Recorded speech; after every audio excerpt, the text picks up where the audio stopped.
Inertet, mbeturinat dhe mbetjet industriale për shumë vite kanë degraduar një nga zonat më të bukura të brigjeve të Kirit përballë bardhajve. Gjergj Shkrepi, një i moshuar nga lagja Skënderbeg mbi 70 vjeç, i cili ka qëndruar për një kohë të gjatë në emigracion, thotë se nuk ka fjalë ta përshkruajë këtë gjendje veç keqardhjes.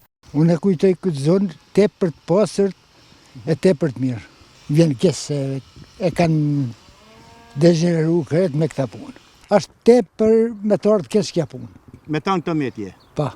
Për sa i përket të kaluarës, nuk ka dëshirë të flasë, pasi thekson se nuk ka asnjë krahasim sa i përket pastërtisë dhe bukurisë mjedisore me të sotmen.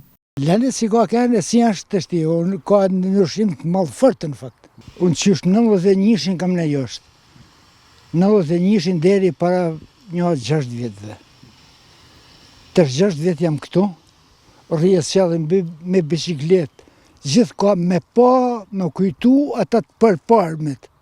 Faktikisht, ndotja mjedisore është shumë e rëndë prej 10 viteve në periferi të Shkodrës, siç është edhe argjinatura Kirit, një hapësirë piktoreske deri në kodrat e bardhajve. Ndotjet kanë kaluar çdo limit, ndaj takon pushtetit vendor, prefekturës dhe institucioneve të mbrojtjes mjedisore të Shkodrës të gjejnë një zgjidhje të shpejtë për t'i dhënë fund kësaj historie trishtuese prej 3 dekadave.